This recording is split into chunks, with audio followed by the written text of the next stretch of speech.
Good news, everyone. Today, we're going to be talking about my hip replacement.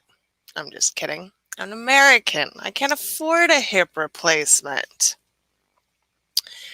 So, today, we're going to be covering dealing with chronic illness and creating systems for it. I'm going to talk about predictable illness, dealing with unpredictable illness, and dealing with permanent disability.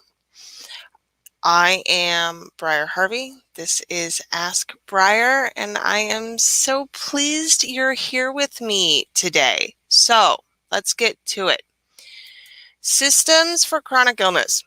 I get asked this question like a lot, and so much so that I am going to be in a book that the brilliant and amazing Allison Tedford is publishing soon, talking about, I believe it is, I can't remember the title because brain fog. We'll get there. But it's for entrepreneurs with chronic illness. It's going to be amazing. I'm sure I will be talking about it lots as we get closer to it.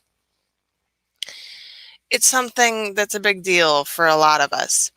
And it's a big deal for a lot of us because traditional employment typically doesn't work for you when you have chronic illness and we get fired or laid off or whatever because we are difficult to work around. I know a good percentage of the entrepreneurs and freelancers that I know have some type of chronic illness, and I am including mental health issues in this overarching bracket because they are just as difficult to manage overall and class as a chronic illness because for most of us, mental health conditions are chronic and lifetime.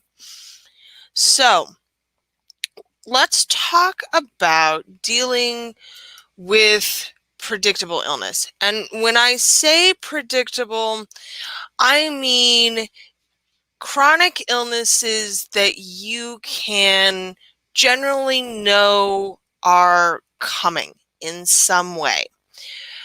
I have several.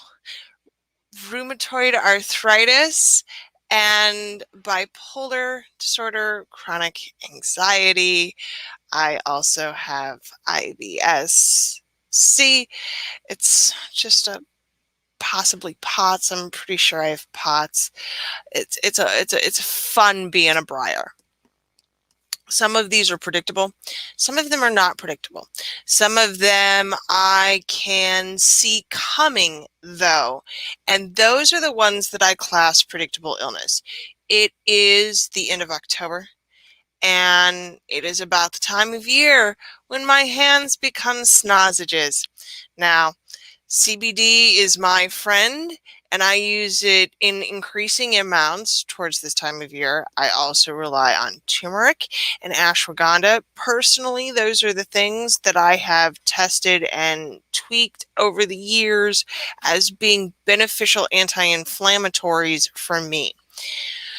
However, it's still October and it's still going to be cold as fuck here in just a couple of months, and my work hours are going to take a hit. I already average 10 to 15 hours of work a week for clients. What that means then is that I start cutting it back starting in October, and then as we get towards November, I wrap up most of my projects for the year. I take the entire month of December off from client work. Then in January, I'm back to picking up a client or two, but for limited hours a week. And then I taper it back up in February and March so that I am never working more hours or client projects than I feel that I can legitimately handle. My clients tend to be very aware of my illnesses, mostly because I talk about them in a public forum. But I don't think there's anything wrong with keeping clients up to date with what's going on with us. And in general, I feel like that goes over better than hiding behind not having an answer for why things aren't working right now. So when I am scheduling my time, I am looking specifically at what I can accomplish, what's reasonable to accomplish, what I need to outsource. I do a lot more of that in the winter months, which causes a hit for my income, but is typically worthwhile to keep my business going, giving me the ability to continue to take work while not actually doing much of it. When we're talking about predictable illness, we are usually looking at things that we can say, hey, I know that this is going to be a very specific problem for me. In the winter time, I can't do snaps buttons. They're just, my hands are a lost cause. So I have constructed my entire winter wardrobe to be fairly easy to put on and look not terribly schlumpy, so that I am managing that aspect of my day-to-day life. When I am having snozzage problems, food prep is typically a problem, and food prep is something that I have more or less mastered, but I will rely on more delivery services because I just can't do the cutting and the mashing and the grinding with these fingery thingies that are attached to the bottom of my hands. I use more talk to text features and devices in the winter months, which are not my favorite because I'll be honest, I don't think any of them work particularly well. But I think that they're better than typing with my ham hands, and it makes me slightly more productive. So it comes down to figuring out specifically the ways that your predictable illness is going to impact your day-to-day life, and then figuring out ways to work around it. Predictable illness in many ways is not fun to work around, but it's certainly easier. I know what I have to do for myself as we get close to the winter months to make me feel like I'm more confident. I know what I have to do in terms of health. I know what I have to do in terms of pain management. I know all of these things that I have to have on hand and available so that I am not struggling. And the more that I can build out routines to accommodate those things, the happier I am when I need them. But predictable illness is, like, let's be real, only a third of the battle, even if you only have one chronic or repeating illness.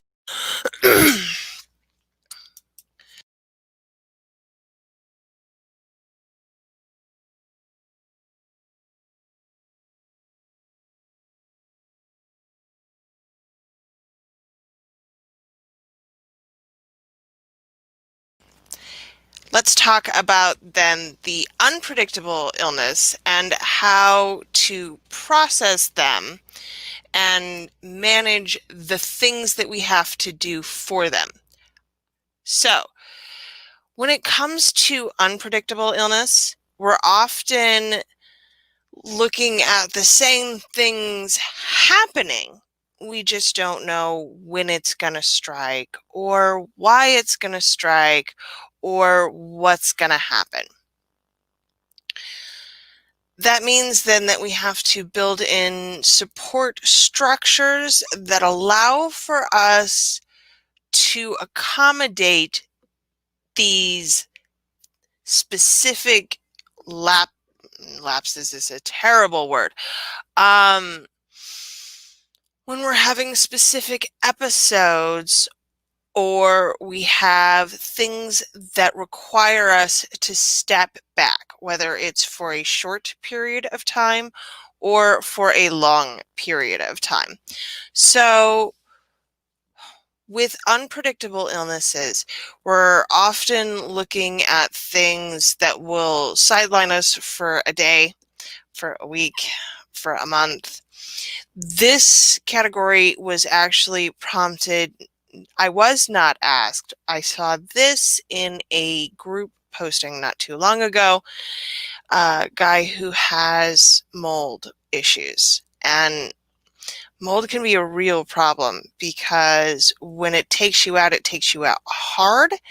And because it is frequently seasonal, there's no way to predict specifically when you're going to have problems.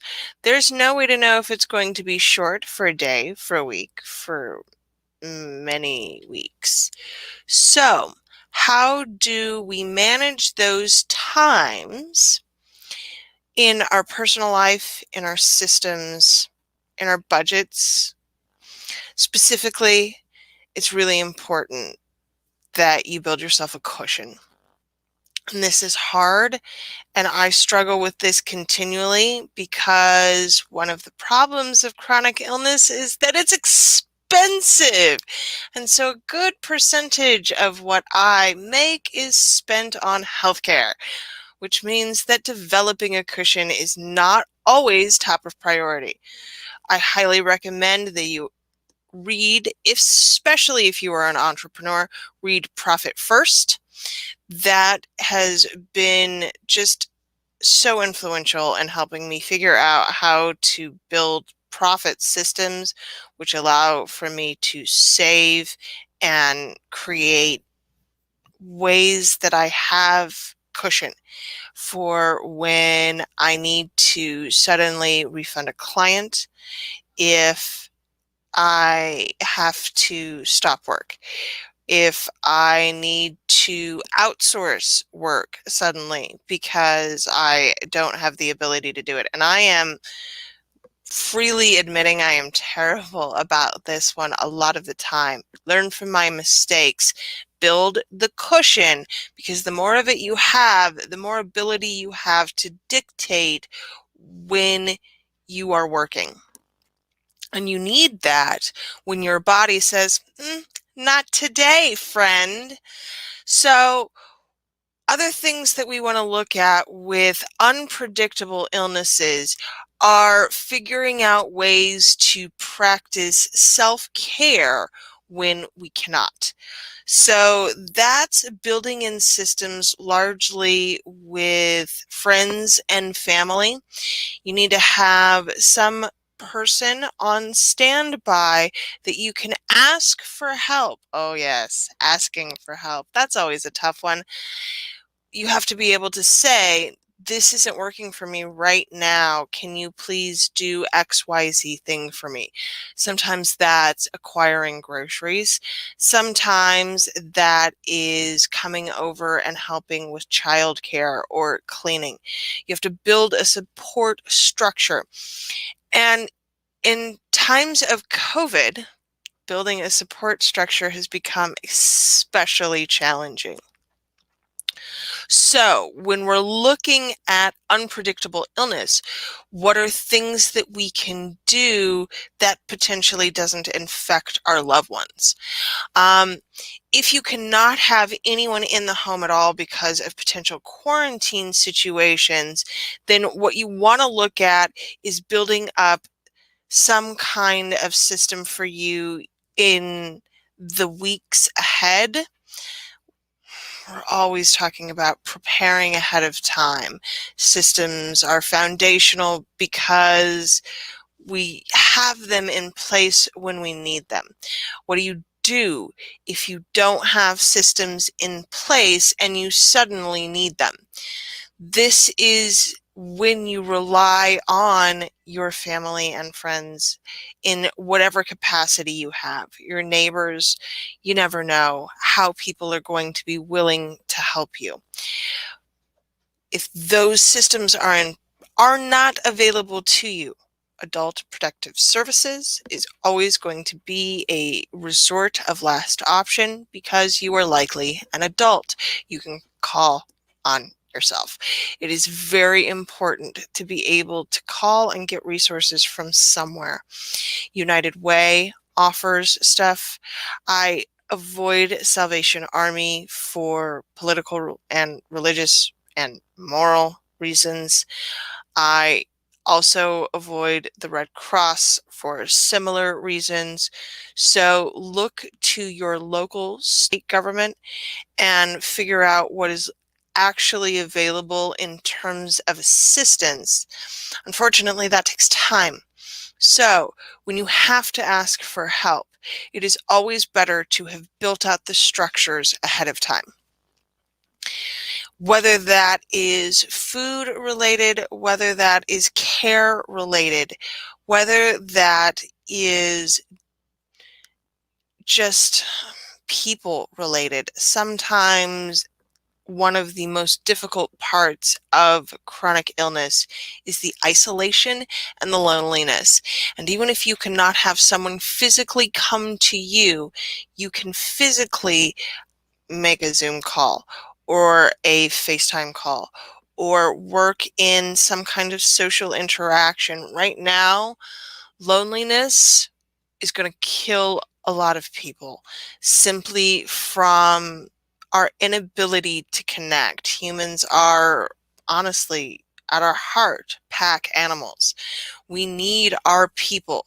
Figure out ways to integrate your people, even if you cannot integrate them into your systems, because you will be better off if you do.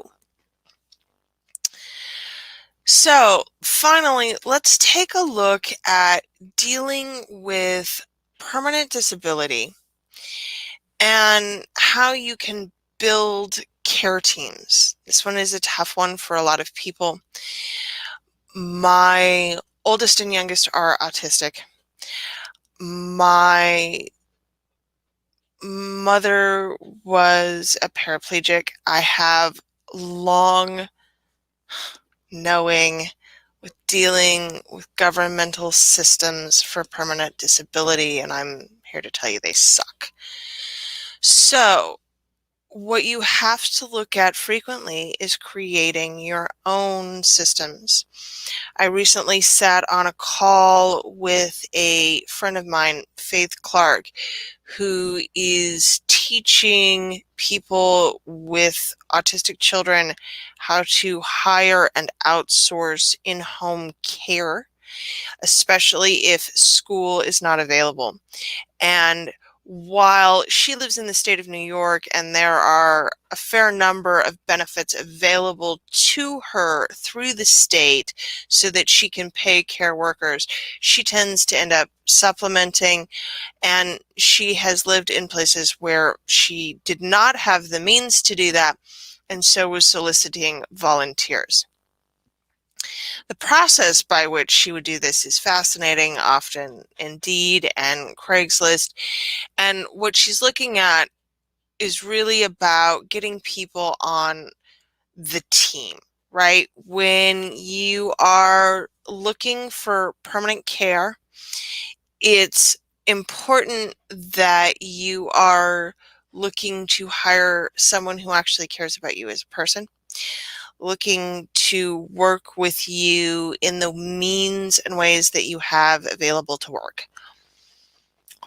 So permanent disability is a difficult thing to manage for people who have it, but it seems to be even harder for other people to accept as something that needs to be managed, and we ignore or don't talk about it at all. So one of the things that we have to address then in building out our systems for a permanent disability is how we have conversations about it. It's not just that we need the care or how to find the care, it's how to talk about our carers and the people who are in our lives who provide care, or how to ask for care from people who potentially aren't a carer and need to integrate into the system, right? So we're looking at building a complex ecosystem that requires you to have staff for yourself, essentially, potentially working around staff in your business. Because if you are self-employed, you are you have two options here. You are either just below the line at which the state will allow you to make money so that you can continue to maintain health care, which is basically this enforced state of poverty, or you have rapidly eclipsed that number and are now paying for most of your health care on your own because the state won't take you anymore. These are really rough waters for you to find yourself in when you have a permanent disability, and most of us have to choose. Will we rely on the state to provide care and assistance, or will we rely on our ability to fund it for ourselves? If you are choosing the second option, most of your care then becomes entirely cash-based. You are paying for healthcare entirely with cash, and you have the ability to negotiate for care. This is the position that I frequently find myself in. I do not qualify for care with the state. We make too much money. I do not we do not make enough money to pay for health care through my husband's job that would actually cover me in any meaningful way. So all of my health care then is out of pocket. And in that way, I frequently have to negotiate prices. But because I'm paying cash, there are a surprising number of ways that you can negotiate. So I make monthly payments, concierge style, to my doctor. I have the ability to go and get punch cards for my chiropractor and my massage therapist. I've built out a healthcare team that allows me to get treatment when I can afford it, at the ways that I can afford it, and also be covered. When we're looking at permanent disability, we also have to consider how and y'all wish for some better health care in the United States. But until then, we're managing some really complex systems of permanent disability and our own health and getting treatment and and and often to include our own business as well. In these cases, you're really looking at building out support structures from the ground up. They're precarious and tend to be because healthcare in the United States is precarious for people with permanent disability who are not below the threshold of disability payments. Whichever way you go, you are looking at healthcare that has to be managed. So whether it's predictable illness, whether it's permanent disability, one of the best things that I can recommend to you is to create a healthcare binder. You're going to want to have your medical records in it. You're going to want to have treatments. You want diagnoses. You want to be able to build something that you have personally, so that when you see a new doctor or have to deal with some new problem in treatment, you have access immediately to those records. This is unequivocally the most important thing that I can suggest that you create. So to get started on it, start with your current doctors, get your records, and then work backwards. Go to build out your entire healthcare plan, and for some of this is pretty significant. Mine is well past a 5-inch binder at this point in time. I have created summaries of specific drugs that I have tried, when I was on them, what the results were. I have serious documentation over the loss of my son and what happened to me specifically, because all of those conditions have a long-term impact on my health going forward. So build out your health portfolio, a binder, make it as complete as you possibly can, because whether they have access to it or not, your physician is likely overstaffed, does not have the ability to really look at this in a complete way, in the way that you have. When you're creating these documentation for yourself, what you're really doing is allowing yourself to be seen as a whole person. Amazing, right? And because you are being seen as a whole person, it makes your treatment that much more likely to be complete. Your binder then is going to have not just what you've done, but what works, but what also didn't work. And then that, for people with chronic illness, with permanent disability, that's where the gold is. Because so often you're going to encounter a new healthcare professional and they're going to say, well, I'd like you to try this. And you can say, no, I've already tried that here, and here. Here were the results. In this way, you have actual control over what you're getting care-wise. And whether you're in the United States or not, the ability to have complete and unfettered control over your health care is more valuable to you than anything else you can put together in terms of a personal system. So I highly advise you start building that. I am working on something for next year that will cover these systems along with a ton of others.